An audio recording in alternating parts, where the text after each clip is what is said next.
Welcome back to Life at the Spectrum. I'm your host, Gina Cavalli. And it goes without saying, now that we're past the halfway year mark, right? People want to know what rules have changed, what policies have been instituted. Where do we go from here with legislation when it comes to the world of disabilities? I got you. Today with me, please welcome Lydia Brown, Director of Public Policy at the National Disability Institute in D.C., as well as the founder and executive director of the Autistic People of Color Fund. Hi, Lydia. How you doing? I'm doing great. How are you?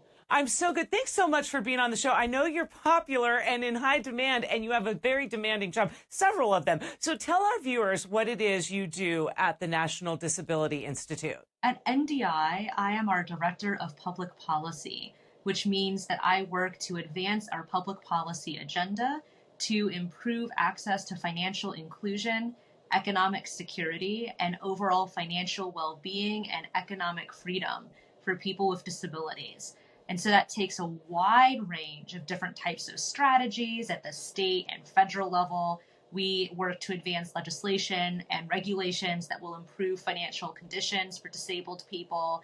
And we work across a diversity of disabilities, as well as focusing on marginalized communities within the disability community, particularly those that experience marginalization because of disability, as well as race, ethnicity, and gender. So now, what are some of the policies that got passed this year for people who might not know about them, that maybe you were instrumental in helping get approved? One major victory for our community was the successful rollout of the Internal Revenue Service's Direct File pilot, which was done for the tax filing season earlier this year, and that means it was for people's taxes due from 2023. And we were part of a group of community-based organizations that supported the IRS in that rollout to make sure that it was accessible to and usable by taxpayers who come from marginalized communities, and in our case, taxpayers who have disabilities. And we now are very excited to see that the IRS is planning to roll out the Direct File pilot in 2025 to taxpayers in all 50 states, so it won't be limited only to a select handful of taxpayers just in specific states. And it is my understanding as well that the IRS and its state revenue and tax departments are also working to collaborate to make it possible for taxpayers to file jointly their state filing as well as their federal filing. This is important for people with disabilities because we're disproportionately likely to come from lower income communities and middle income communities, and therefore to be eligible for a wide range of credits and other benefits through our taxes that can only be accessed if somebody actually chooses to file their tax filing, even if a person has an income that falls below the threshold, which would make it mandatory to do so. Filing anyway opens up a world of possibilities to be able to alleviate some of the worst and most immediate effects of impoverishment. Now, of course, this is not at all mutually exclusive from our continued advocacy to address the problem of cyclical poverty and to work to support disabled people in not having to be trapped in a lifetime of poverty. So our work in this realm is meant to address an important need now and in the future, because all people with disabilities should be able to directly file taxes to avoid hidden, unnecessary, predatory, or deceptive fees that come with many of the private providers of tax filing software. And those who are the most vulnerable and the most impoverished should have the opportunity to be able to take advantage of the tax credits for which they are eligible and would benefit them. And what are you working on for 2025? What do you see that you'd really like to get behind for next year? We have seen a couple of attempts this congressional session that we hope to build upon the success of next congressional session to bolster federal support for entrepreneurs and small business owners with disabilities, to remove or at least to substantially increase the asset limits that are currently in place for Medicaid and Social Security beneficiaries who are currently subject to very draconian asset limits, last updated in 1989, by the way. And we also just saw introduction of a package of bills in the Senate just last week in August 2024 that would expand the benefits available to people with disabilities and means tested benefit programs who are eligible for an ABLE account to protect some ability to save and build assets while staying eligible for benefits they depend upon. Well, with this comes this very interesting question, and I get this a lot. Why is it that my family who lives currently in Georgia that might be on a now comp waiver here, but say my husband or I get transferred to California? Why do we have to go back through another wait list to get on another state's their different now comp waivers, their different waiver programs? Why can't they be just they go with you for life? Like, for example, if my parents decided to move and I move with them, then that waiver should come with me to the new state I'm at. Instead, wait lists are 7,000, 10,000, 22,000 long, Lydia. Where are we at getting something like that passed? So right now, Medicaid services are funded through grants to states. And because of that, there's not a single administration. So there is not a federal office that manages eligibility for Medicaid funded services, whether it's under a Medicaid waiver or otherwise. There is no federal entity that oversees actual provision of services, healthcare, reimbursements, and so on. That is why every state manages its own Medicaid program. And so the fix wouldn't necessarily be to create a federal office to transfer authority for management of the program, but it would be to allow for transfer or portability of a person's eligibility, at least for a predetermined transition period. The difficulty in attempting to do that, of course, is that it is often extraordinarily challenging to see any legislation move through Congress, even on issues that seem like they should be common sense, because questions arise about funding. So in the example that you gave, if you decided to move from Georgia to California, well, there's people that have been living in California already for 10 years. They've been on the wait list already for 10 years in California.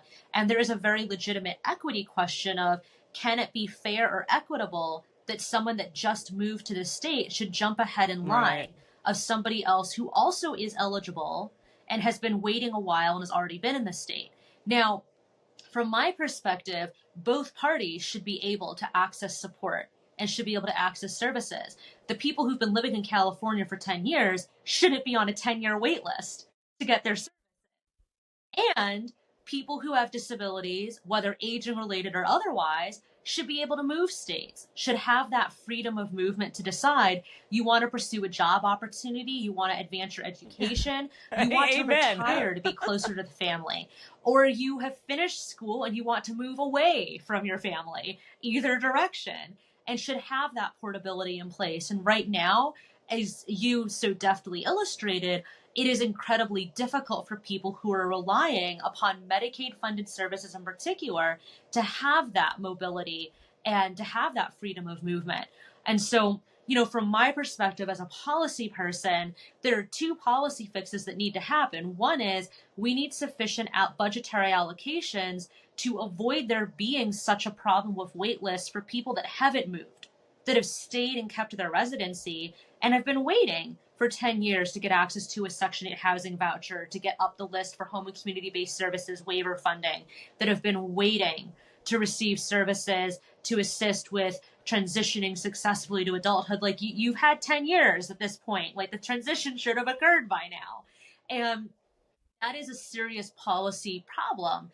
And it is also a policy problem that those people who, for whatever reason, would like to have the freedom of movement and to change locations should be able to do that and not risk immediately losing access to and eligibility for the services that they are depending on. So you see, there's multiple moving pieces here, and all of them need to be addressed. With me today, Lydia Brown, the Director of Public Policy for the National Disability Institute in D.C., but you're also a very prominent founder and executive director of the Autistic People of Color Fund.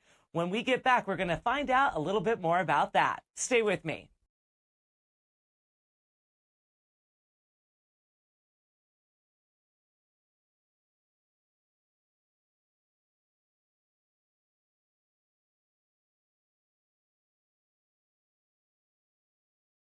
Welcome back to Life with the Spectrum. I'm your host, Gina Cavalli. With me today, Lydia Brown, moving and shaking things at the National Disability Institute in D.C. You're the Director of Public Policy. How do you find time to be the founder and executive director of the Autistic People of Color Fund? Lydia, tell me all about this. The Autistic People of Color Fund is a passion project that came from a dream I had had for years to seed and build an organization to directly support some of the most marginalized people within the autistic community, autistic people of color, and the global diaspora of the global majority.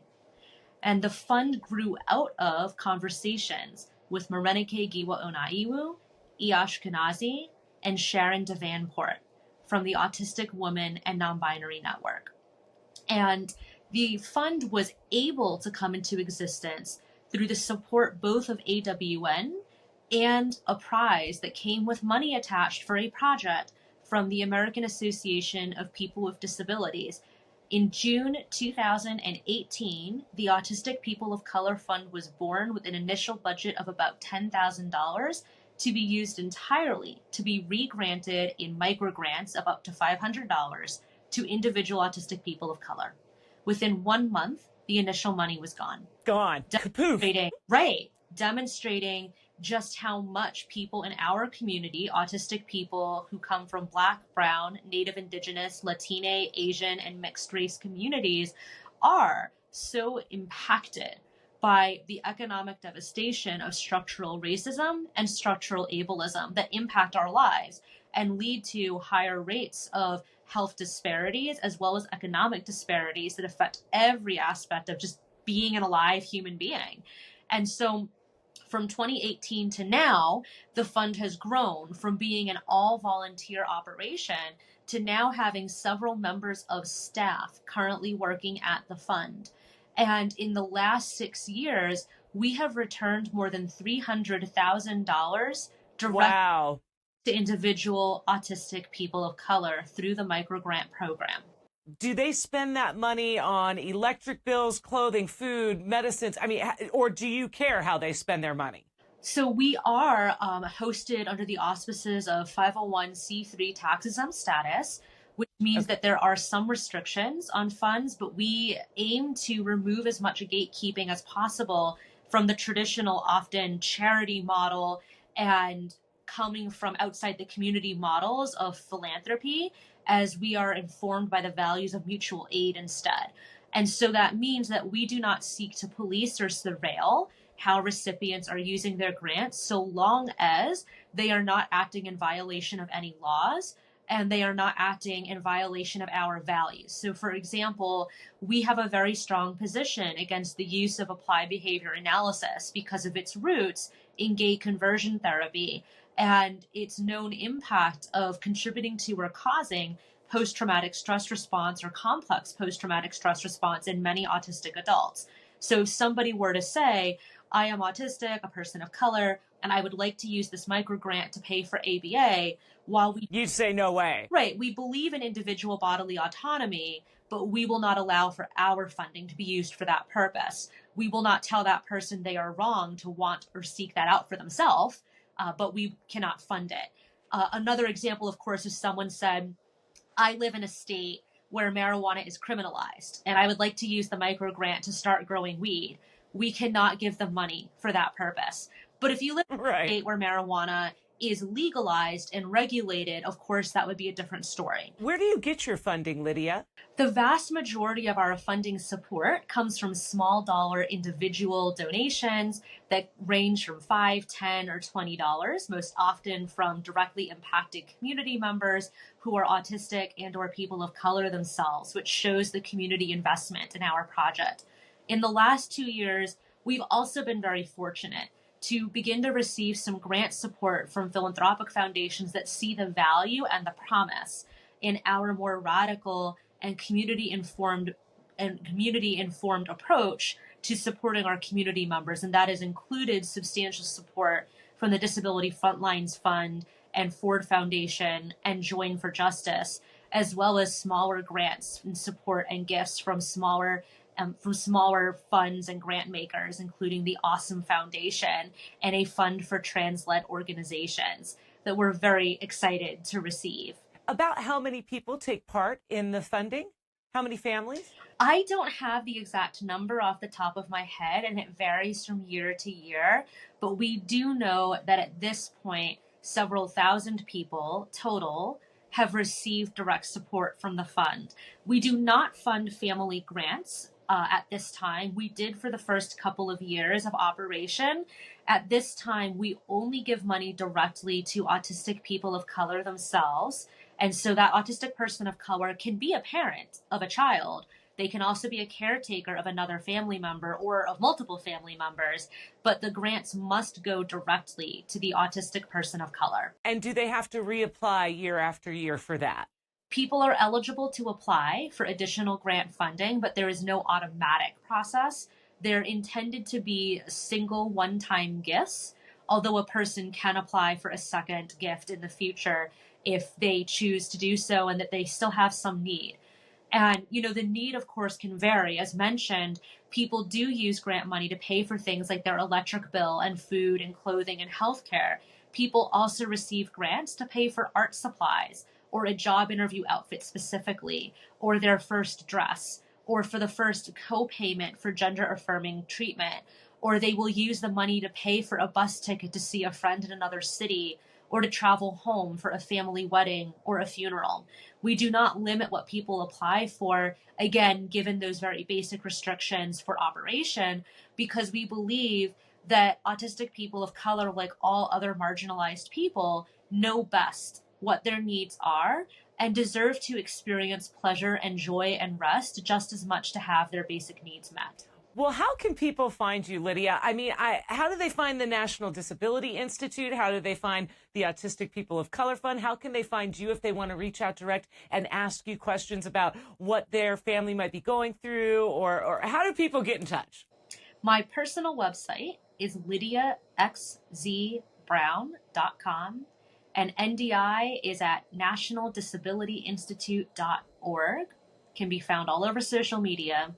And the Autistic People of Color Fund, where you can apply or make a donation, is at autismandrace.com. I appreciate you so much. Several different reasons. One, for doing what you're doing, Lydia. You truly are making a difference. One person at a time, one piece of legislation, one policy at a time. And you're working for the betterment of community that, while small, is actually very big.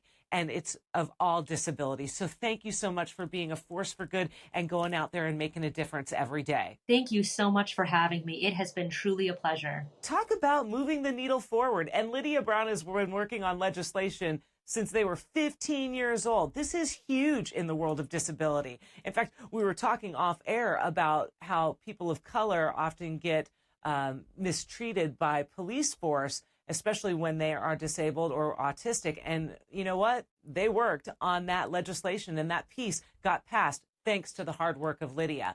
So if you want to learn more, make sure you're popping online and looking for Lydia Brown, Director of Public Policy at the National Disability Institute in D.C., as well as the Autistic People of Color Fund. It might apply to you and your family right here in the moment.